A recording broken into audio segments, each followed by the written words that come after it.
song. This is called the MRI song. I had a bad experience with MRI machine. Any claustrophobics in here, this is for you. I met Jesus in an MRI machine.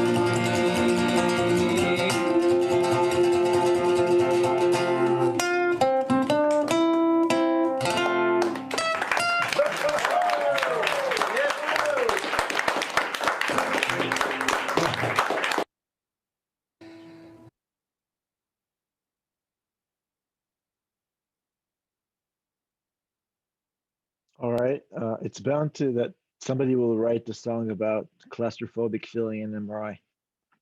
I mean, I can't imagine anybody not writing about that. And obviously that's what happened.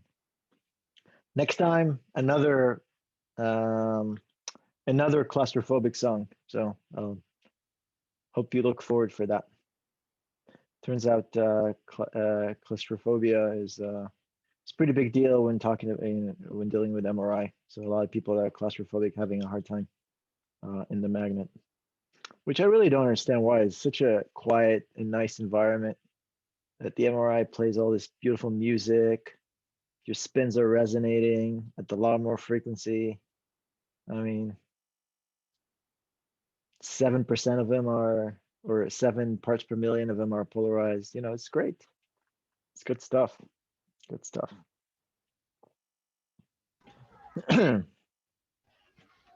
How's everyone doing? Yeah, nod your head. Yeah, nod your head. Again, I appreciate again all those folks that have the camera. It's always nice to teach that way, and all the folks that actually participate in the class. Again, really appreciate that too. Thanks for joining and taking this this class about this amazing imaging modality. All right, so we are still in chapter 5. Any announcement that we have, Ekin? Yeah, homework 4 is due today, and homework 5 will be assigned soon. So yeah, how are people doing with homework 4? Raise your digital hand if you're doing okay.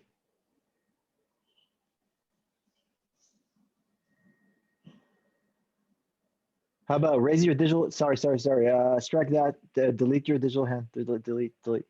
Raise your digital hand if you think that you need an extension or something like that. Or everybody's good. Okay. Good job, Ekin. Think we're doing fine. Let's yeah. Hopefully. Yeah. Okay. Cool. All right. Well, we're at chapter 5. I got this picture from John Tamir from UT Austin. I don't know if you can recognize this. This is snow. So there was snow in Texas, and I think the best thing to do in the snow is to draw MR trajectories. So obviously that's the first thing you would think of doing this right now, and totally I would do it for sure. So this is the Cartesian trajectory drawn on the snow, just emphasizing. This is a beautiful spiral trajectory. Not sure what this one is. It's a butterfly trajectory. Maybe a butterfly trajectory and EPI, woohoo! Echoplanar imaging. So there you go. Beautiful. So next time you're in Tao or something like this, you know, take some pictures, post on Instagram, do MRI class, you know? Yeah. Let's advertise a little bit. And then don't forget to sign up down here by clicking this. Isn't that what YouTubers do? Don't forget to sign up. Yeah. All right. Where am I? Oh, yeah. Okay. Yeah. So we're talking about trajectories and stuff. So we're still in chapter 5, and we talked about K-space. And we're talking about K-space, and we talked about K-space trajectories, and we did this analysis of what's going on, you know, tracing a trajectory, and I showed you this particular situation, and we saw that this was a multi-echo planar imaging, for example, and this was a spiral trajectory. So when you play the following gradient waveforms, that leads to traversing K-space in a spiral trajectory. The question, of course, is how to reconstruct. This is not a trivial thing of how to perform the reconstruction, but that could be, well, we're not actually going to explicitly go over this in the class. That could be a project, for example, somebody interested in doing a reconstruction from non-uniformly sampled data, like spiral and so on and so forth. They're welcome to either give a literature review or implement such an algorithm as part of their project. All right. So then, what else we talked about? Yeah. So in order to understand kind of then how the sampling should be done, we looked at the 2DFT case and we said, you know what? If we have K-space, we're going to define the following size. So W sub ky would be the width of how far we cover K-space. And what are the units of W sub ky?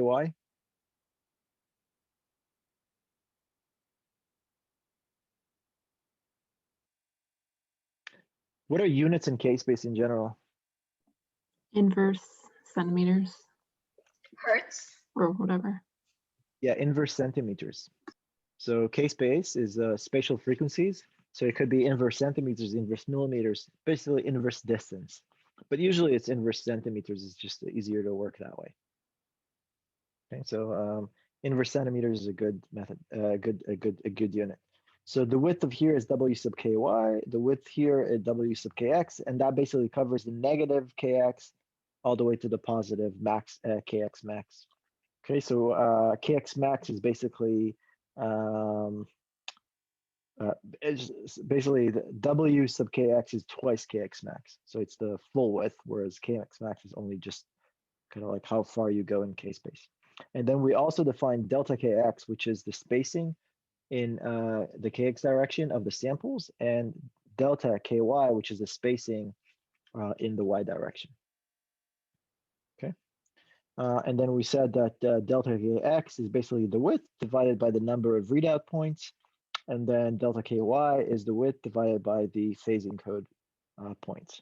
And we said that usually y, we define y as the phase encode direction, and then the frequency encode direction is, or the readout is x. And so one thing, yeah. So one thing to note is, okay, well, I'll go over it in a second. Yeah, one thing to note in general, in terms of acquisition, if you remember when we cover K-space, so we cover K-space by playing those GX and GY gradients, right? So the GY gradient is a phase encode that pre-winds the phase such that we move in the Y direction. And then we have the pre-phaser of the readout, right? That's the pre-winder of the readout that would move us to the negative KX direction. And then we have the readout, which is basically a continuous, like we apply a positive gradient while collecting and sampling a continuous time signal. So we have a continuous time signal in our coil that's then being sampled and digitized by the analog to digital converter. Okay, so it's a continuous signal that's being sampled in the readout direction. Now, the phase encode direction is inherently discrete, because what we do then is we wait till the system relaxes, and then we collect another line in K-space. So this direction, the Y direction, this particular case, is inherently discrete, while the readout direction, this direction, is continuous and we sample it. Okay, so this direction, phase encode, is repetition of many experiments, so it's inherently discrete, whereas this direction is inherently continuous, but we sample it. Okay, and this is a very important distinction when this is happening. because, of course, whenever you sample, you need to meet the Nyquist rate. And what we said, and I'm going to skip back to where we were. Hold on. Yeah. What we said about sampling is that whenever we sample the Fourier domain, so we said if we have a Fourier transform, then sampling is pretty much multiplication with the two-dimensional delta train, and then also multiplying by erect, which gives us the extent of K-space. And the image space is the image convolved by the inverse Fourier transform of the sampling, which is pretty much another delta train, and that results in replication of our signal, replication and aliasing. And we also have a convolution with a sinc kernel, which gives us the blurring, and that's because of the finite extent in K-space, right? This is just a review of a few times that we said that.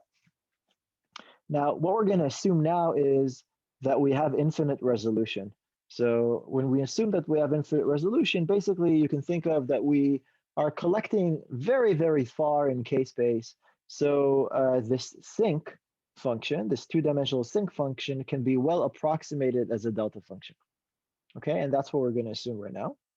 So in that case, our image is basically convolved with this set of delta trains, so it's replicated. And the distances between those deltas is n over delta kx in the x direction and m over delta k in the y direction. And so if our spacing in the frequency domain or our sampling is fine enough, that is that we sample at least one as low as 1 over the field of view, then the replication that we have are not going to overlap.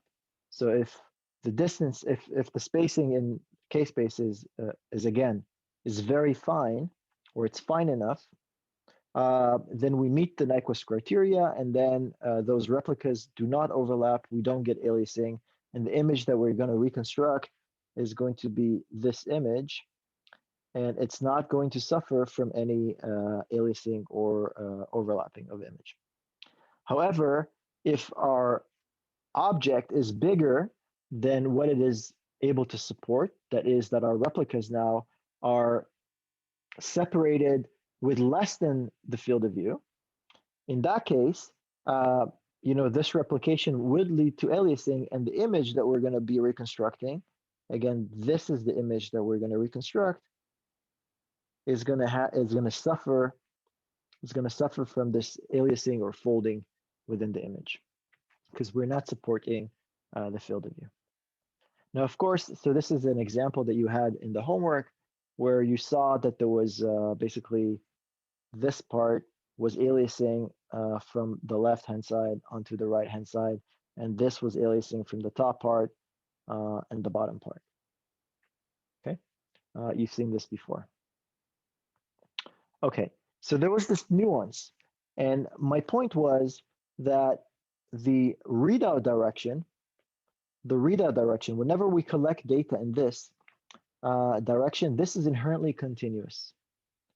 And typically in every, like if you have not taken a digital signal processing class, let me just give you kind of a brief, how sampling is actually done. So sampling, if you remember, needs to be at least as fast as twice the highest frequency, right? So the sampling rate needs to be proportional to the bandwidth. If we sample in the frequency domain, our bandwidth is the field of view. So the image field of view is, if it's large, then we need to sample in the frequency domain very, very fast. Okay. Now,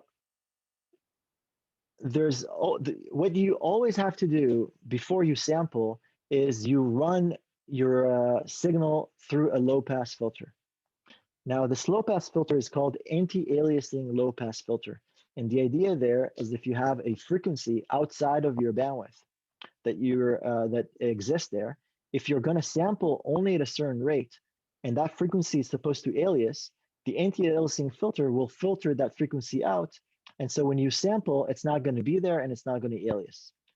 For the case of sampling in K-space, that means that if your object is too large, if we are able to perform low-pass filtering before sampling, the effect would be to crop the image before we sample it.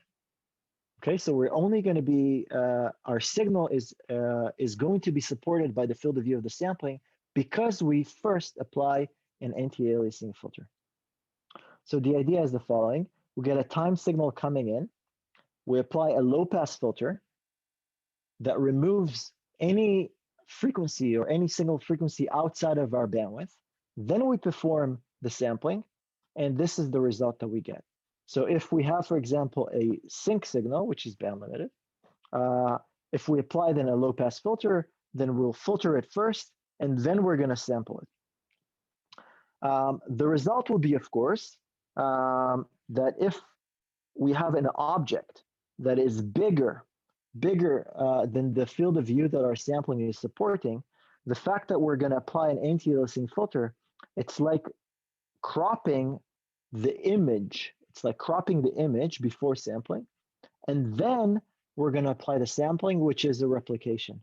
In that case, we're going to be cropping the stuff that's going to alias through the anti-aliasing filter, and now you'll see that when you have the replication, those you won't be getting aliasing inside your image. Okay, of course you will crop the sides of your image. You know, that is unavoidable, but at least you won't get aliasing coming in. Okay, so this is a very typical thing that is done, but it can only be done in one direction in MRI, because there's really only one direction which is completely continuous. It's the readout direction. That's the direction that's continuous where we can apply an anti-aliasing filter. The other direction is inherently discrete. It's not possible to apply an anti-aliasing filter because it's inherently discrete already. Does that make sense? So that leads to a certain situation that in the readout or frequency encode direction, so readout, frequency encode, that's analogous, it's the same thing, direction, we can increase the supporting field of view just by increasing our sampling rate. So you can assume that this is pretty much unlimited, because digital hardware today, I mean, to sample at 128 megahertz, that's not even an issue. The bandwidth of MRI is maybe 1 megahertz. So we're sampling way faster than the bandwidth of the MRI. So that's not a problem at all. So we should never get aliasing in the readout direction. Effectively, we can sample as fast as we can. We just get more data if we sample faster. So the field of view in the X direction, or the readout direction, is pretty much free. Okay, it's free, except that it's almost free because we have just more data that we need to process, but that's pretty much it. The field of view in the X direction is always free.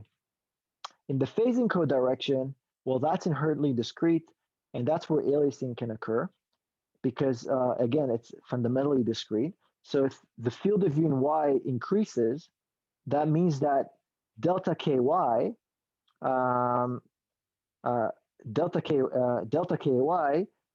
which is W ky over NP, needs to be delta ky. What am I trying to say here? Yeah, if the field of view increases, that means that your delta ky is W ky over NP. And that needs to be inversely proportional to this. That means that you have to increase the number of points that you collect. So your spacing needs to increase in order to support that field of view.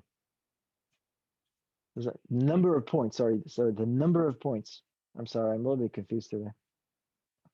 The number of points that you need to collect in the phase encode direction is going to be increased because your field of view increases, because you need to collect the data more densely. That means that you're going to have more acquisitions, more repetitions. More repetitions also means more scan time. Okay, so the field of view in the Y direction actually costs you significant scan time. whereas the field of view in X direction doesn't cost you. Because no matter what, I mean, like you can sample as fast as you want, it doesn't change the scan time. But if I have to repeat many, many more lines in the Y direction, that would cost me scan time. All right, any questions?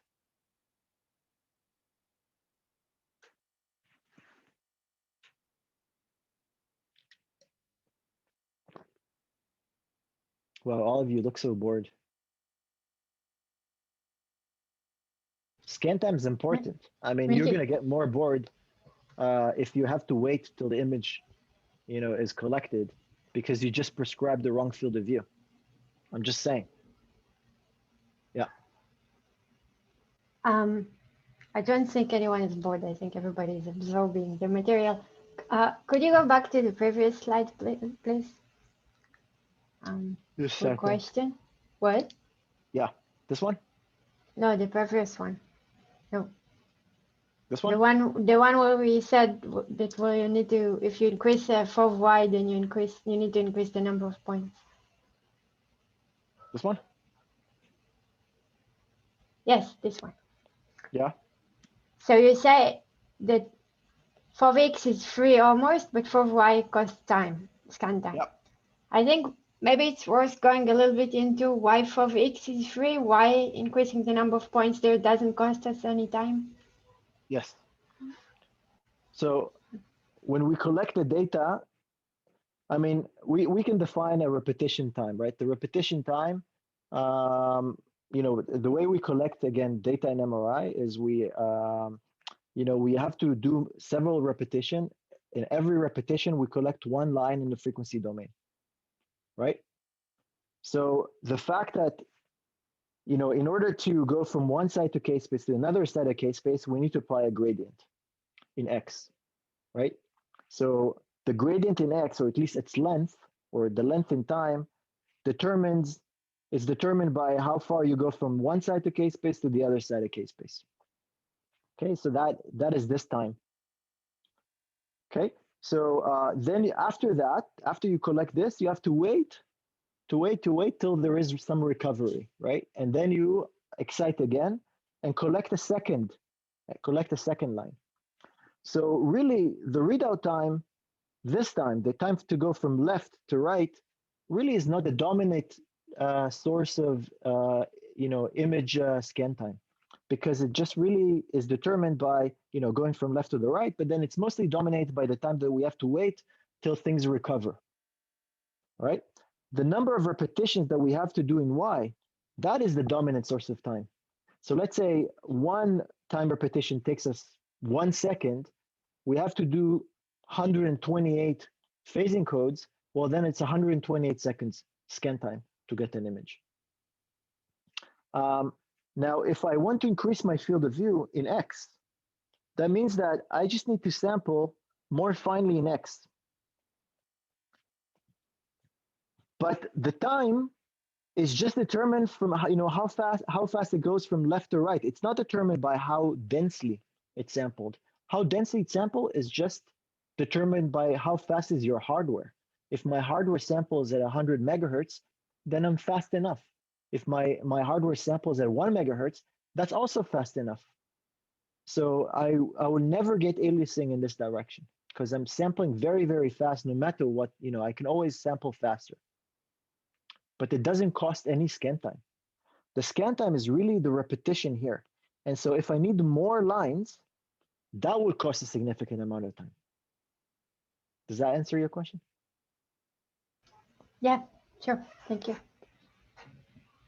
So the point is that the field of view in X is always free because we can just get a faster hardware that samples very, very fast. But in Y, we have to repeat the experiment. Like we have to excite again, we have to collect data, phase encode, and all that stuff, and do it over and over again, and there's associated time with it. So the situation is the following.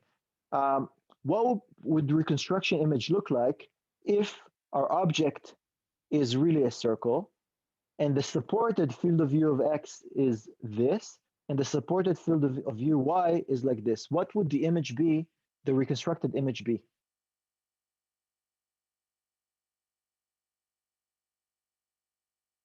think about it for a second. We said that there's no aliasing in X, right? So in X, our image will be just cropped. But in Y, they're always going to be aliasing. And if our field of view in Y is smaller than the object, then our object will alias. And so the result of the image is going to look like this. The image is going to be cropped in the readout direction, but then it's going to have aliasing in the Y direction. So it's very easy to determine, for example, just by looking at this image, which one is the phase encode direction and which one is the readout direction, just from the aliasing. This could be an excellent exam question or a homework question. Like I show you this image and I ask you, what is the readout direction and what's the phase encode direction? You see aliasing, you know this is the phase encode. Okay? And this is a typical acquisition. So in this case, the phase encode direction, PE, was this direction, and that was the readout. And so the field of view did not support the scan, the density in K-space did not support the entire field of view. And then I've got aliasing. Basically, the back of the head overlaps with the nose overlaps with the back of the head. What you could do then is say, you know what? I mean, actually with heads, what often happens is that the anterior posterior, or this direction of the head, you know, from the back of the head to the front of the head, this is usually the anterior posterior direction. At least in Caucasians, with Asian is more rounded typically, but at least with Caucasians, you'd have a little more elongated head, and this direction is longer than this direction. It's very typical. So effectively, your field of view in one direction is longer than the field of view in the other direction. So choosing the longer direction for your phase encode is the wrong thing to do, because that means that either you're going to get aliasing, or you'll have to encode many phase encodes in order many more phase encodes in order to avoid aliasing, and so your scan time is going to be longer. What you could do is you could switch the direction of the phase encode and the readout, so have a readout in the long direction and phase encode in the short direction, and so then you can avoid the aliasing, and here you don't get aliasing because the field of view is shorter. Does that make sense? Now that's for heads, but of course, you know, abdomens, like if you look at the axial, like a cross-section through an abdomen, it usually looks like this. Again, for an average person, it would look something like this, kind of like an ellipsoid, whereas this is the width of your body, and this is, I guess this is the upper stomach, and this is the back, right? Usually it kind of looks like this. And so in that case, which direction would be the phase encode and which direction you'd prefer to put the readout? The readout would be left, right. And the phase encode direction would be anterior, posterior. Okay. So that is very crucial. And, you know, technicians, they know about the Nyquist criteria. MRI technicians know about the Nyquist criteria. They know about aliasing because they have to go and prescribe these boxes in the user interface of the scanner. And they need to say, you know, which one is the phase encode direction and which one is the readout direction, okay, in order to reconstruct. Hey, Mickey, Yeah. which one's his left eye? What? Can you remind which one is his left eye? What? Are we looking at the bottom of the head or the top? This is the bottom of the head? No, axially, I always forget. Which one's his left eye and which one's his right eye? Oh, it's like you're looking from the, it's as if you're looking from the feet of the patient. Yeah, but, so that means, So the radiology point of view is that if this is the, you know, so this is the right eye. yeah, that's The my left question. side is the right eye. Okay, thanks. It's as if you're looking from the feet of the patient. Okay, that's the radiology orientation. Does that make sense? So I have a quick question about this. Yep. So just to be sure that there's no aliasing in the second picture, just because we can make the sample rate much faster. Is that right? Or is it because we have an anti-aliasing Yeah, filter it's there? because, well, again, it's let me just say the straight answer is yes, there is anti-aliasing filter. Okay, that's the straight answer. The reality is that the digital software, the digital hardware, the analog to digital converter samples way faster than it's really needed. So really, all this anti-aliasing, all this filtering is really done in the digital domain. It's already done digitally because the field of view that is supported is a few meters because you're sampling so much faster. And so there's all sorts of low pass filtering and decimation that's happening in the hardware itself. But it's done it's done in the digital domain. Okay, that's the practical part. But from a physical point of view, you can think of it as an analog anti-aliasing filter followed by a digital sampling. Okay, but it's a little bit more because it used to be that way for sure, but now analog to digital converter is so fast that everything is really done digitally.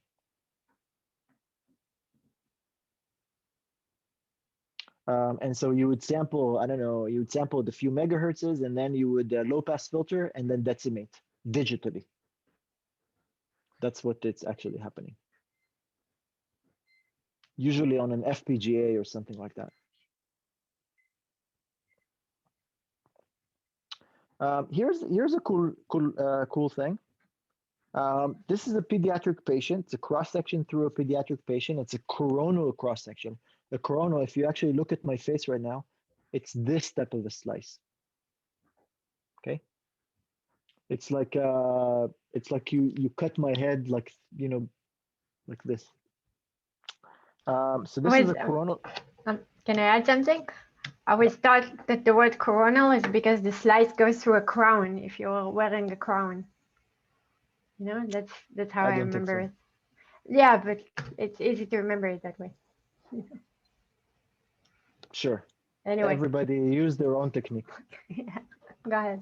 You can also think of it goes through, cuts your lungs into half, and coronavirus, it damages your lungs, so that's another way of thinking. So yeah, very up to date. Right. Yeah. But here's an interesting thing. So here's a scan of a pediatric patient, and you see this is blood vessel that goes over here. Like, oh my God, what is this blood vessel? Must be something wrong. I mean, why is this, huge blood vessels going through the liver here? I mean, it doesn't make sense. What is this? Well, what actually happened was this is a pediatric patient. The pediatric patient actually had anesthesia, and so they had IV connected to their arm, and the tech was not very careful, and they placed the IV far away from the body. And because they placed it, and this is a larger field of view image, this one. So you can now see where the IV actually is. It's here on the very far from the body. But then when they did the scan, they prescribed a small field of view, a very tight field of view. They prescribed a field of view, just supporting this. And so what happened is that this aliased over here. And so this is why you see this IV inside the body. So that could definitely happen. It happens actually quite a bit when you have your arms on the side. So you don't take account the arms and you prescribe a field of view that's just the body. And so this one is going to alias over here, and this one is going to alias over here. And so what you're going to see is that you're going to see arm inside your body. if you're not careful. How you avoid this, of course?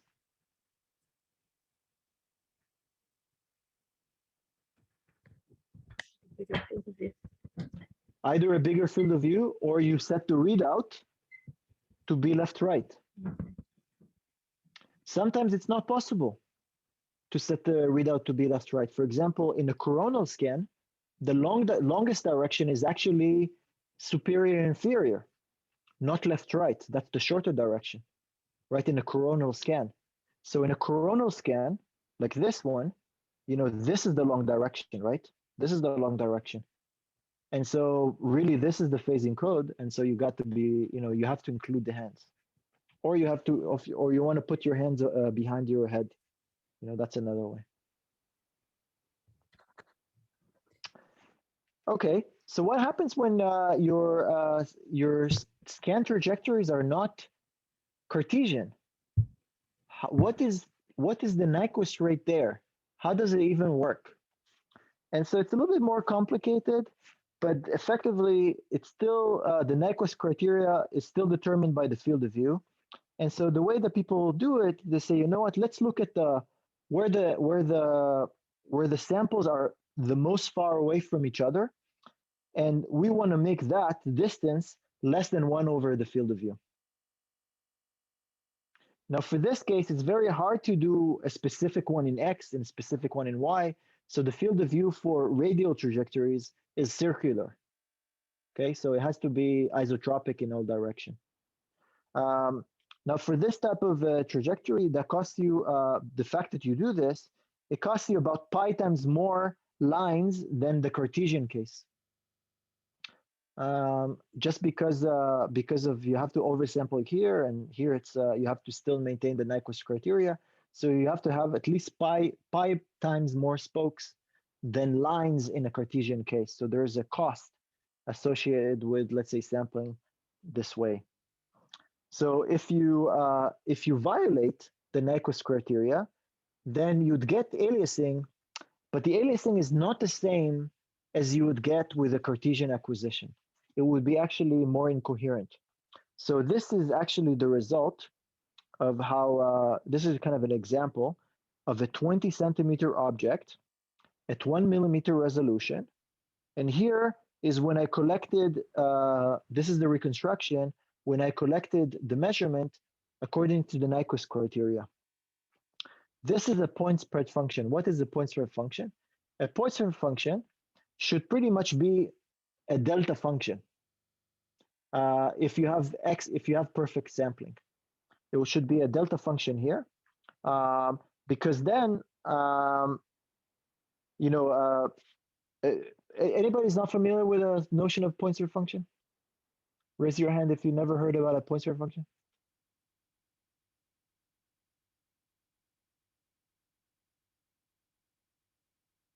Okay, that's good. Basically, it's an impulse response.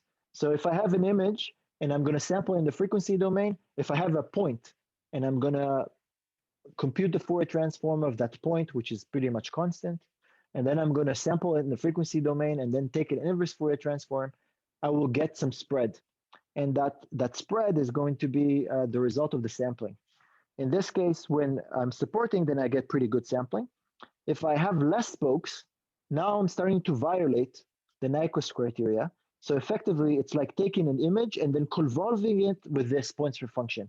Now you see, yes, the middle is fine, but then I'm going to start getting like this stuff that is going to contribute to problems. So if I take this and I convolve with my original image, what I will get is you can kind of see that I will get like this aliasing or some interference that are going to start showing up because of this.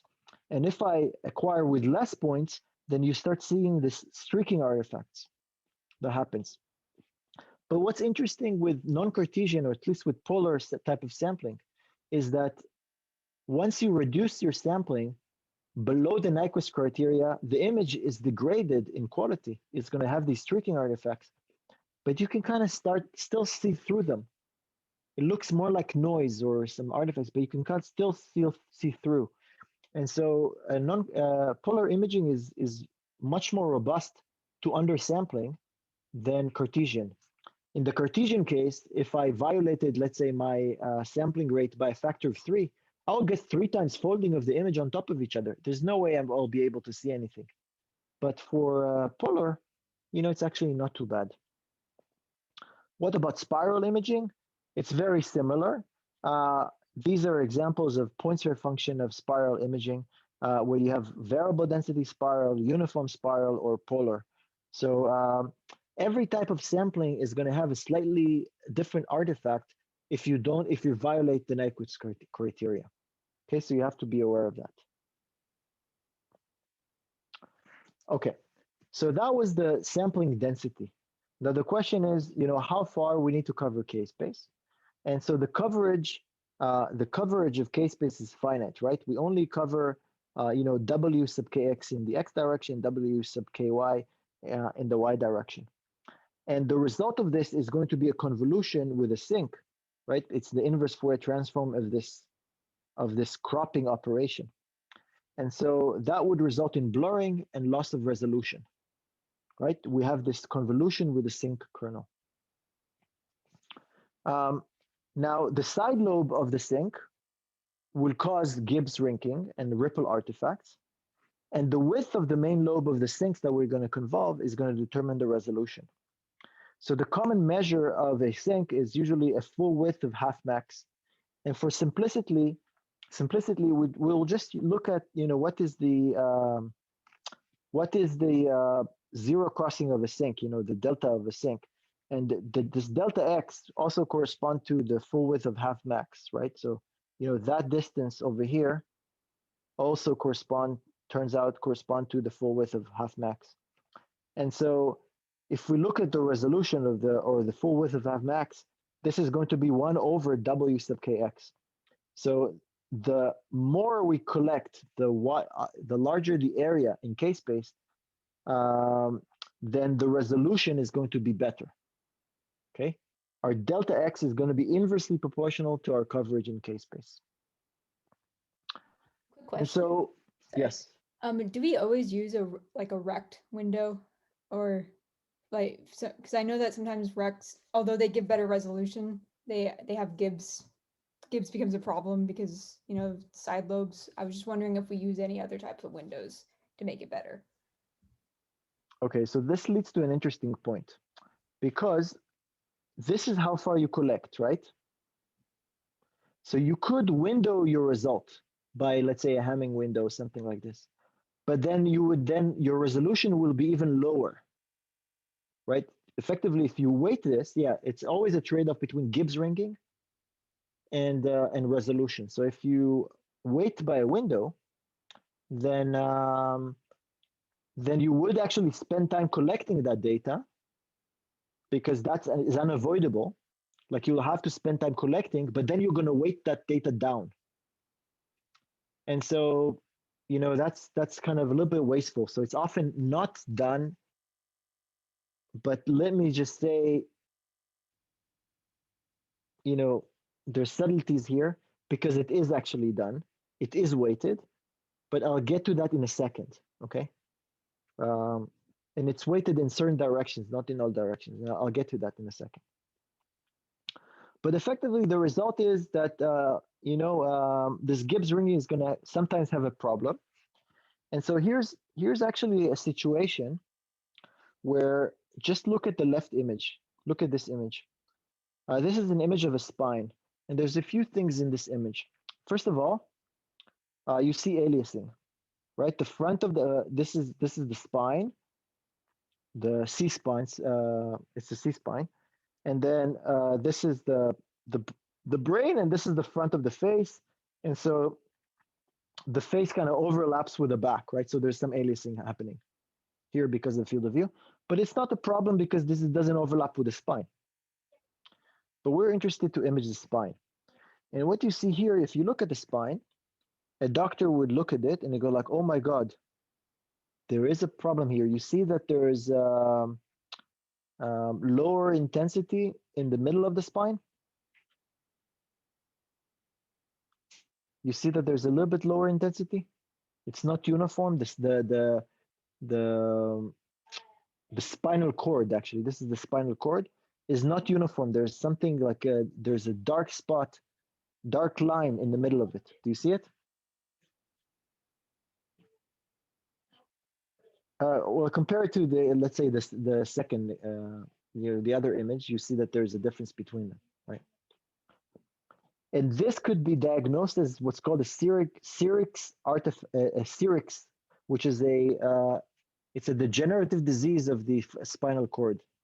That could be diagnosed as that. But the truth is it's not. What it is because there's a huge, big edge. If you look from here to here, there's an edge, and then flat, and then an edge again. And because of that edge, you know, if you have an edge and then you image it with the low resolution, then it will result in, you know, Gibbs ringing. And that lower intensity is really Gibbs ringing, is not a Sirix disease. And that could be a problem.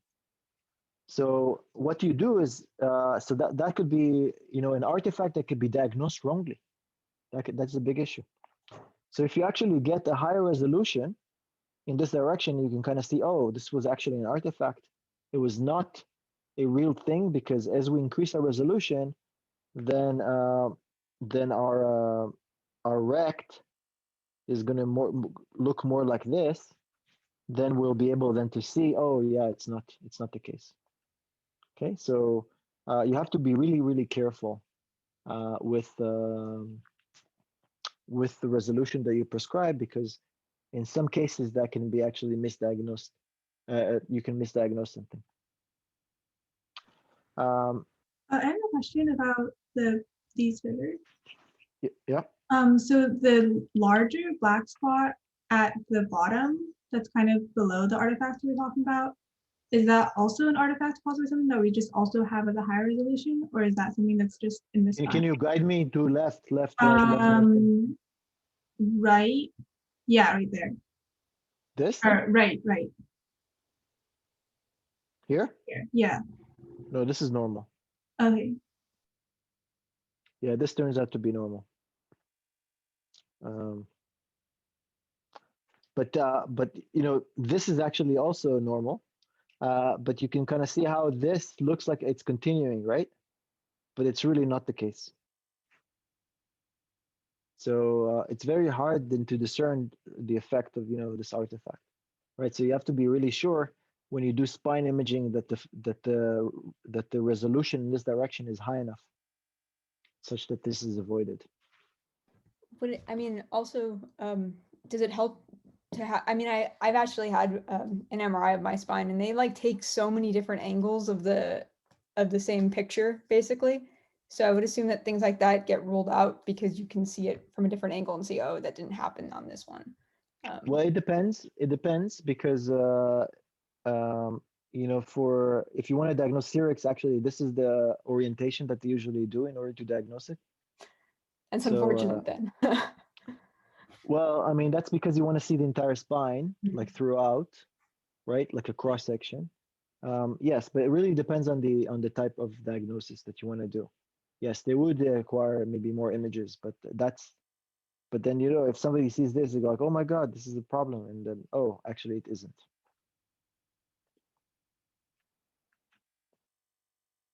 Okay, so let's just go through an example of how to prescribe the parameters for an acquisition. So here's the case where we have, this is a Cartesian acquisition. We have a gradient X, which is the readout gradient, and a gradient Y, which is the phase encode direction. And the question is, what is the amplitude Gx, this amplitude here? This is Gx, and the amplitude Gx pre-winder, so the amplitude of the pre-winder, Gx pre. And then also, what is the amplitude of Gy, which is this one, Gy, such that the field of view in X and the field of view in Y are 256 millimeters. And the resolution in X and Y is also 1 millimeter. Okay, so what are the values for the gradient amplitude, both in the prewinder and the readout, as well as the Y direction, that would satisfy this type of scanning? And remember that this type of scanning would go in K-space and collect, you know, a line, and then collect another line, and collect another line, and so on and so forth. But we want to make sure that we cover WKX and we cover WKY, and then the sampling density should also be supporting a field of view of 256 millimeters. Okay? So how do we go even about it? Okay? And so first thing that we do is we need to figure out how many phase encodes and how many readout points we'll need to collect. Okay? And so what we're going to do is we need to understand kind of how many samples we have. So we know that the resolution is 0.1, right? This is our resolution. So each pixel is 1 millimeter long, or 0.1 centimeter. The field of view is 256 millimeters.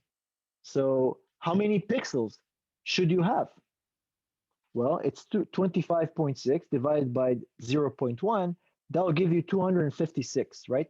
We'll end up with having 256 K-space encodes, both in the X and both in the Y direction, right?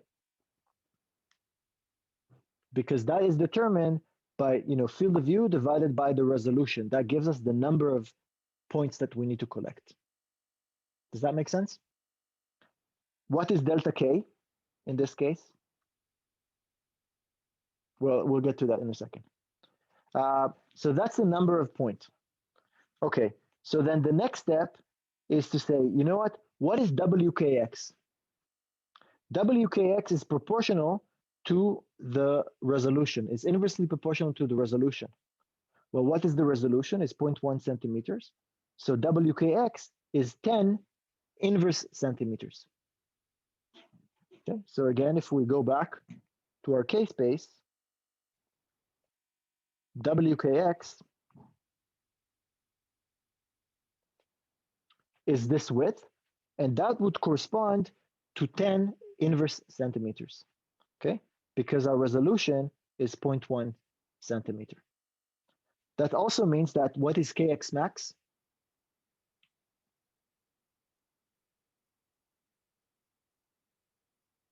Five. 20 inverse centimeters.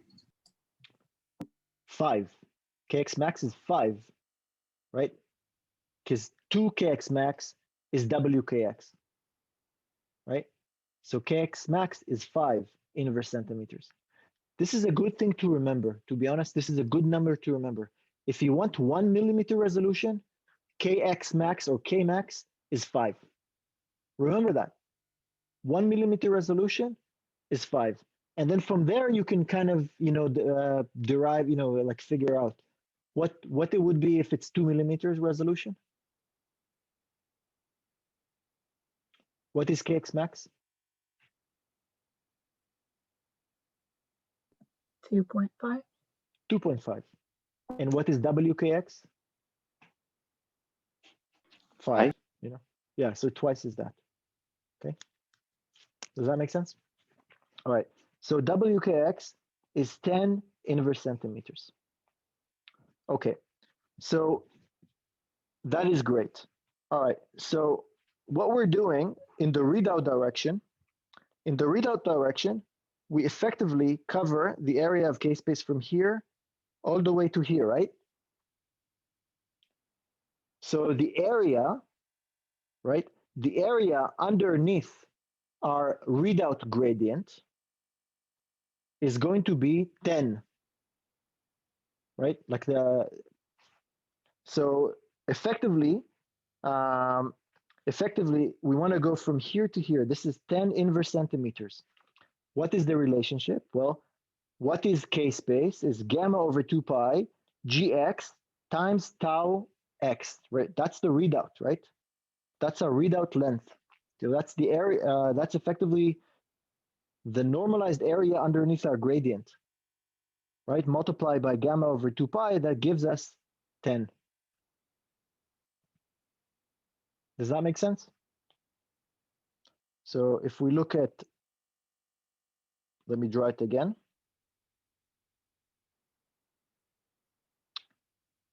So this part over here, we travel from one side of K-space to another side of K-space. Okay, so that length in K-space should be 10. Well, what's that length in K-space? It's gamma over 2 pi gx times tau x. Tau x is the time.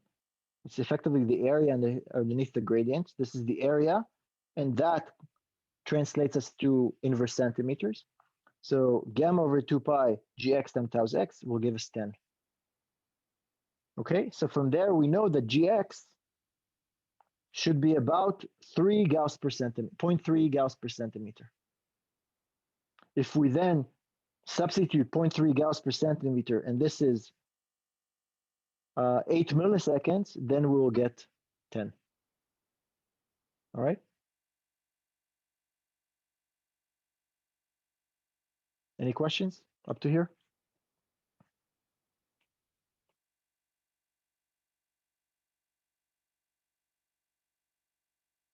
Yes?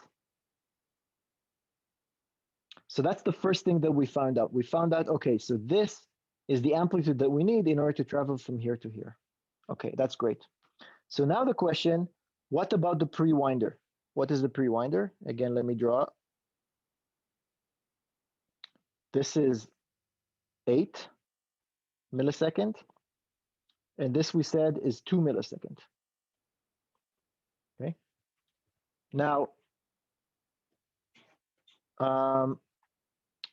remember that the area of the pre-winder, the area underneath the pre-winder, needs to be exactly half the area of the readout.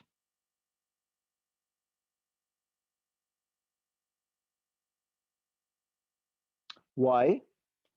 Because when we go out and we read, right, we need to move half K-space out and then read the full K-space. So this area should be equal to this area.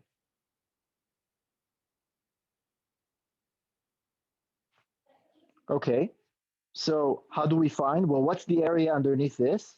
This is gx pre times 2 milliseconds. That's the area here. And we already know what the area of this entire thing. It's gx times 8 millisecond divided by 2, right? That's half of the area of the readout gradient, right? And that leads us to gx pre is equal to 0.6 Gauss per centimeter. So the value of this gradient should be 0.6 Gauss per centimeter. So now we solve the readout gradient, we solve the pre-winder gradient. Okay. And those would lead us to the right values in terms of how far we go in K-space. Okay. How densely we sample? Well, we need to make sure that we collect 256 points here. So the sampling rate would be 8 millisecond divided by 256. That would be then the sampling rate. In terms of, how much time we're going to spend per sample. The last thing is we need to come up with what about the Y phase encode. Remember, again, let me draw a K-space. We're going like this. And then this is the readout. And this is the phase encode. This is GY, and this is GX. And the question is, what the height over here? And again, it's going to be just 2 milliseconds. So in this case, delta Y is 0.1 centimeter. Again, it's 1 millimeter, right? So how far do we need to go out? What is WKY? Well, it's 1 over delta Y, which is 10 inverse centimeter. But in this case, we go from the center out. We don't cross the entire thing, right? Like in the y direction, we only go from the center up,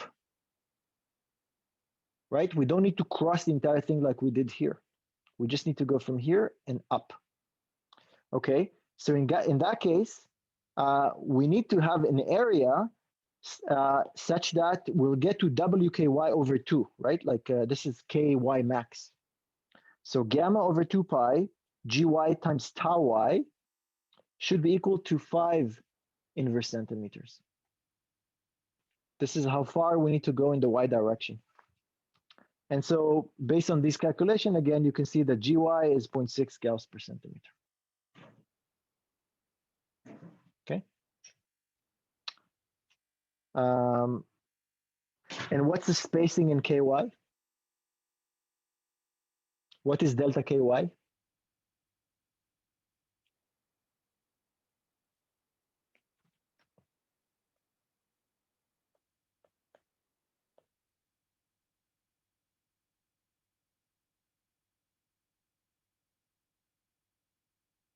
How many KYs do we need?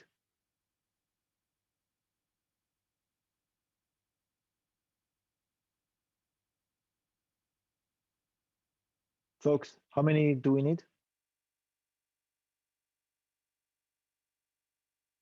256, if I remember. Yes, because our field of view is 256 millimeters. Our resolution is 1 millimeter. So we need at least 256 of them, right? So 256. So delta KY would be WKY divided by 256, right? And then you can figure out what it is. You know, it's 10 divided by 256. That's delta KY. From there, you can find what is the delta G in the y direction, right? From there, you can find what is the scaling that you need to apply to GY such that you make these delta KYs.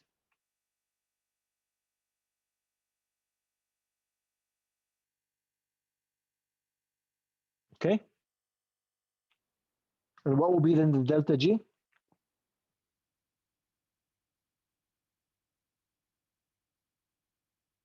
What's the relationship? It will be equal delta KY times 2 pi over gamma. I can't write over here. Does that make sense? Okay. All right. So just in terms of parameter, it's simple to remember. Extent in one domain, so field of view, or the width in k-space, is the it's the inverse in the other domain. So field of view correspond. So effectively extent in one domain, the field of view, or WK, right? Those are the extent. Field of view in the image domain, and WK, that's the width in the k-space. That results in the inverse property in the other domain. So the resolution element and delta K, which is the sampling. So delta K is proportional to 1 over the field of view, and delta, which is the resolution, is proportional to 1 over W sub K. So if you have 10 centimeter field of view, delta K would be 0.1 cycles per centimeter. If you have 0.1 centimeter resolution, that would correspond to 10 cycles per centimeter in the frequency domain coverage. Does that make sense? Okay. Now, you have to understand that things are a little bit more, like we can't do square pulses in the gradient, right? Like that's not feasible. Like there's time that, you know, that the gradient needs to slew in order to reach the amplitude that we want. And that makes the design a little bit more complicated. So how do you do exactly the same thing, but in the case where you need to have a ramp or trapezoids that would, you know, for your gradient waveforms? So in that case, let's say we want to have exactly the same sequence parameter, 256 millimeter field of view, 1 millimeter resolution, and we want the readout to be 8 milliseconds. Okay, so how do we then design in this case? So the first thing that we need to say, you know what? The readout, we always want to do with a constant gradient. Why? Well, it's not always, but it's easier if we do that with a constant gradient. It's not always, but it's very simple reconstruction and less artifacts if we do it with a constant gradient. Okay, so our gradient during the readout is going to be 8 milliseconds. And that will cover K-space, from this point to this point. So this is exactly the same as before, right? The area of this gradient, we can determine exactly like we did before because it's a box, right? So that would be a gradient that would take us from here to here. Now the question is, how do we get here? We need to do a pre-winder and all that stuff in order to get there. So this is exactly the same as before, and I think before that was G was, I don't know, 0.3 Gauss per centimeter that we got before. Okay, all right. Now the issue is that I can't just immediately start. I have to ramp up. So I have to actually put a ramp over here for my gradients in order to reach that level. And then I also have to ramp down. I cannot just leave the gradient on all the time. I have to ramp down at the end. So when I do that, I effectively added area to the gradient. So what does that mean? Well, that, first of all, means that in order to, now I have a trapezoid readout gradient. That is physical. Now I can implement it. But now I need to actually design the pre-winder. Well, my pre-winder should have an area of what? The pre-winder should now have an area that includes this chunk. It needs to be half the readout gradient. And so the pre-winder now is going to also be a trapezoid with exactly the same area as half of the gradient.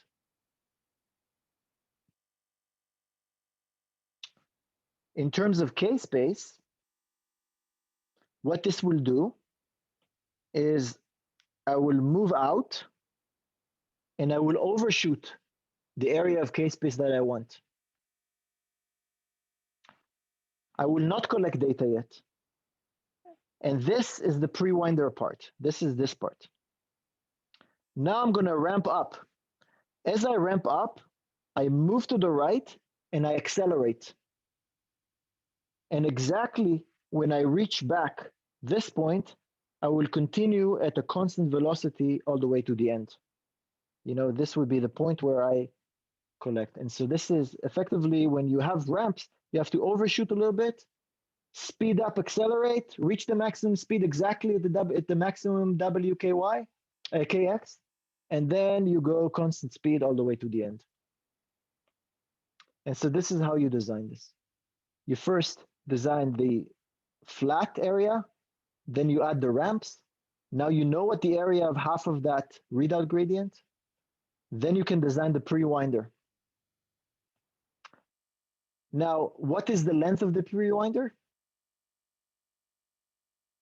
Like how big it is, like what's those values?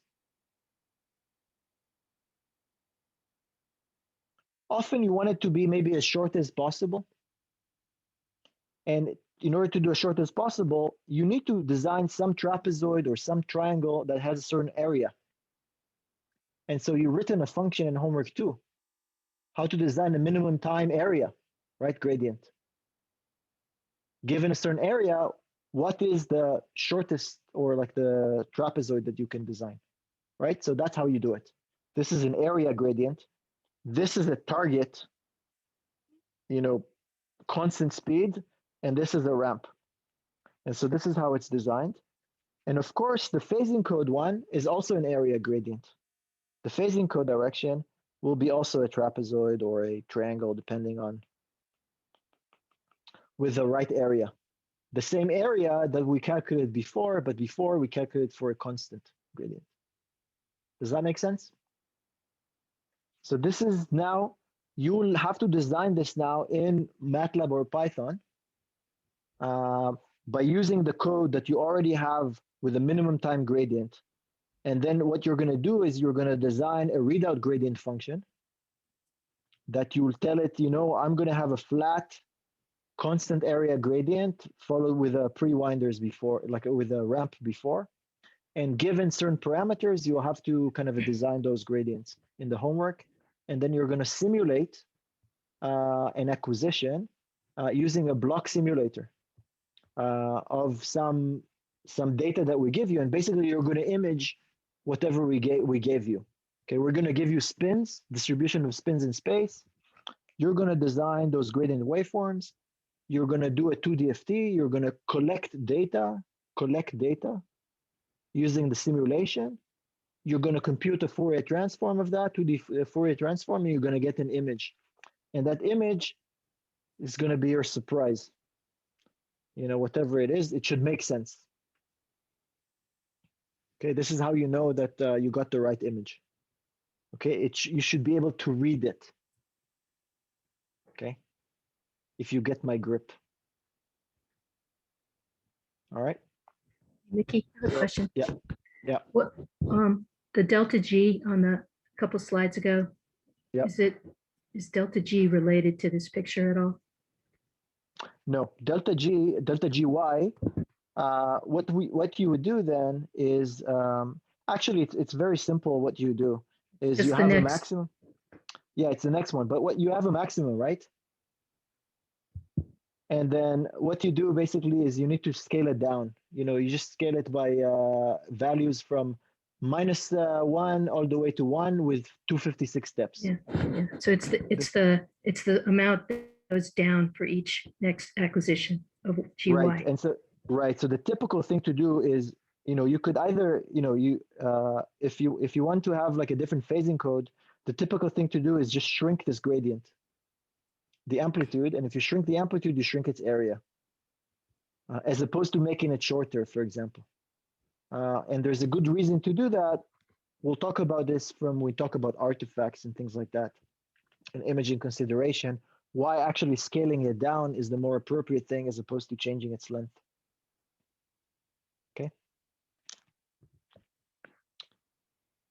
Okay. All right, so a few practicalities and then we finish. I want to talk about a Dft reconstruction because so far we just talked about the Fourier transform.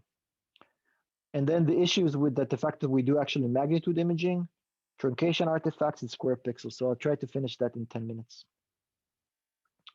So first of all, the data that you get is really a two-dimensional grid in K-space, right? It's samples of a two-dimensional grid of the Fourier transform area data. So effectively, if this is the sampled K-space, right? Like you take the sampled, you take K-space and then you evaluate it at U times delta Kx and V times delta Ky. These are K-space coordinates in units of inverse centimeters. But once you save it in a matrix, you can remember what was the actual, values in inverse centimeters, but the truth is it's just indices on your computer, right? It's index 1, index 2, index 3, and so on and so forth. So really, the data that you have is the discrete one is M tilde of U and V. And then if you want to compute the image, well, the image, the sampled image is some A times delta X and B times delta Y, and their units are in centimeters, but the pixels in the image are really stored again as indices of a matrix, right? So it's 1, 2, 3, 4. So there'll be A and B. Now, often A is considered, if you have NR readout points, then A would be go from NR over 2 all the way to NR over 2 minus 1. And then B would go from the number of phase encodes will go from minus NP over 2 all the way to NP over 2 minus 1. Okay. So if this is definitely when your image is, when the number of readout points is even. When it's not even, then it's a little bit more, it will be, you have to account for this. But this actually let's just focus on this for a second when it's even. Okay, so that's great. Now, what is the relationship? Once we have it in completely discrete, we can actually leverage the DFT in order to perform the reconstruction, and effectively, then the reconstruction would be the sum over u's, the sum over v of m tilde u and v e to the plus I 2 pi ua nr plus, so these are the k-space coordinates. Okay, so in digital units, effectively. And you can see kind of a derivation in the text of how you actually get to these. But you implement this using an FFT, effectively. So you take all the data in k-space, you put it in a matrix, and then compute the FFT. Now, the problem with FFT is that FFT assumes that A and U go from 0 all the way to NR minus 1. And B and V goes from 0 to NP minus 1, not from minus NR over 2 to NR over 2 minus 1, right? So it's like the FFT assumes that the center of the image, FFT assumes that coordinates 0, 0 are at the edge of the image. And also assumes that in the frequency domain, 0, 0 is also at the edge of the image. While when we do imaging, assume that the center of 0, 0 or coordinate 0, 0 is in the center of the magnet, which is the middle of the image. And the center of k-space is also at 0, 0, which is in the middle of k-space. So you need to do something in order to use an FFT in order to make it work. And the way it works is that what we do is we perform what's called an FFT shift operation. So effectively, if you think about it, once everything is discrete, then everything is kind of periodic. So when we compute, we get our k-space data, and then we compute an FFT shift. An FFT shift basically will move k-space around such that it's as if it looks like this. So you'll see now that 0, 0 is now the center of k-space. You see, before 0, 0 was in the center of the matrix, but that's not what FFT is expecting. FFT is expecting 0, 0 to be at the edge, which is now the dotted one. So when I do FFT shift, it rearranges the data as if it looks like this. Then I compute an IFFT2. Then IFFT2 would result in an image that looks like this, where this point over here is 0, 0. But then this is not a nice image because, I will get like, quarter of the image located here, quarter of the image located here, quarter here, and quarter here, right? And so now if I do an FFT shift, it will put the image back into the right place. So what I need to do is I need to do an IFFT shift, IFFT2, and another FFT shift after that to effectively implement a centered fast Fourier transform. Okay? So that's another thing that you will have to implement in one of the homeworks for an FFT reconstruction. So MATLAB or Python FFT is not a centered FFT. So I have to implement a centered FFT using 2 FFT shifts. Okay? All right. So That's this. Now, magnitude reconstruction. So most MRI images are magnitude. Like we're only interested to look at the magnitude in most cases. Now, in some cases, the image, in many cases, the images should be real because they really represent just the density of spins, right? But because of timing errors or frequency variations or coil sensitivities, you might get phase. And here's a situation that is very interesting. Here you have an RF excitation followed by a readout gradient. And typically, you'd want to collect data from here to here. But you have to understand that the gradient hardware is one set of hardware. The analog to digital converter is another set of hardware. And sometimes they're not perfectly synced.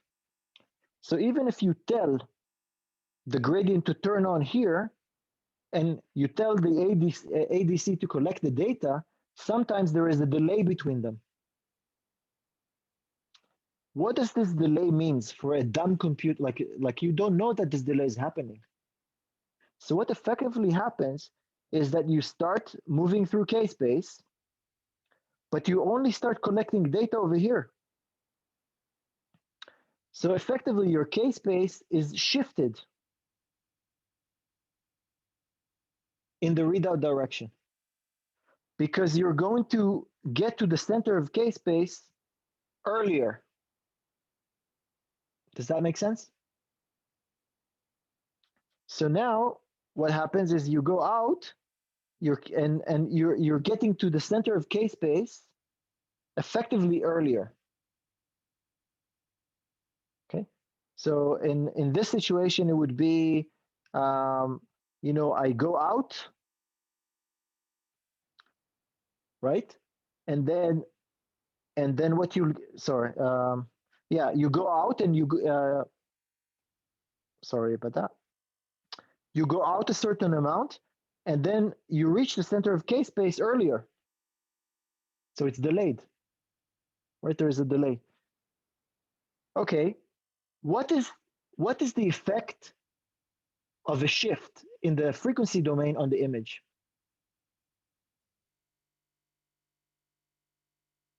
Multiply by a complex exponential in real space. Multiply by a complex exponential, right? Like a linear phase. But if you take the magnitude, what is the effect?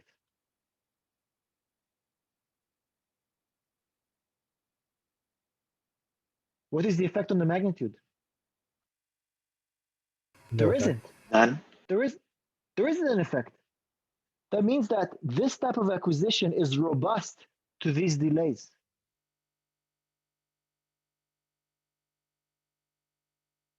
You see that effectively this acquisition is robust to these delays if if you don't care about the phase, if you just care about the magnitude. It's not going to be the case if we do a radial trajectory. If we do a radial trajectory, we're going to have a delay, every time in a different direction. And so that's not a linear phase anymore. That's actually going to have another consequence. So radial acquisitions are extremely sensitive to these delays and will result in artifacts. Whereas Cartesian acquisitions are super robust to these system delays. And that's not an issue anymore. This is one of the reasons that Cartesian trajectories are used in the clinic all the time, whereas radial trajectories, not so much, because of the systematic errors. Quick thing before we finish. You asked about windowing. Well, yes, actually, sometimes we apply windowing. But the way we apply windowing is we apply windowing such that we crop the corners. Okay, because our acquisition is rectangular, what we do is we multiply with what's called a Fermi filter, which is just a smoothing filter like this, such that from minus kx to kx is 1, but then after that, it tapers down. And that reduces the amount of Gibbs ringing, but also gives you kind of isotropic resolution. No matter now, if you rotate the image your resolution in all direction will be exactly the same. Because in Cartesian acquisition, actually your resolution in the diagonal direction is higher. Right? So by cropping this, we lose some resolution in the diagonal, but we effectively reduce Gibbs ringing and also get isotropic resolution in all directions. So our image is independent of the rotation angle that we apply. So that is often done, and it's called a Fermi filter outputization. The last thing is about square pixels. Sometimes in a prescription, you would set WKY and WKX to be different. For example, you can set WKY to be, I don't know, 10 inverse centimeter and WKX to be 5 inverse centimeter. So your resolution in Y and the resolution in X is not the same. In that case, your pixels are not going to represent squares. They're going to represent rectangles. And if you, naively take the data and compute an inverse Fourier transform, you would get a distorted image. Your image is going to be distorted because your pixels don't have the same resolution in all directions. And so what you do then is, to fix this, is you would interpolate.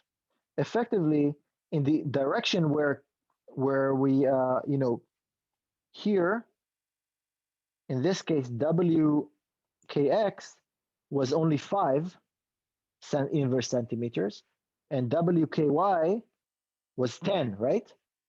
So what we would do is we zero pad our matrix such that we have zeros outside of our acquisition in the WKX, such that we could, effectively get to the same K-space. We don't add data, we just add 0. And then we compute an inverse Fourier transform, and that performs effectively an interpolation such that, and it fixes the dimensions. It doesn't fix the resolution. The resolution in this direction is still going to be blurred, but it's going to spread it out such that it corrects for the geometric issues. Okay? So that's another thing that is very common to do on scanners that you have to be aware of. The scanner would effectively add zeros such that the image comes out in the right dimension. All right, that's it. That's what I have for today. Next time, we're going to move to chapter 6. We're going to move to chapter 6 and talk about RF excitation, which is super excitation topic. All right, this is one of my favorite topic, if not my favorite topic. I guess every topic is my favorite for some reason, because it's all about MR. Homework is due today. We have new homework for you that are mostly about pulse sequence, as well as you're going to implement a pulse sequence in Python and simulate that pulse sequence completely, which is going to be very exciting for you, because things are going to make sense hopefully after that. Really, really going to make sense. And then we're going to move to a different topic now next time, which is RF excitation, which is a phenomenal topic as well. So look forward to Thursday talking to you about RF. So long, everyone, and take care.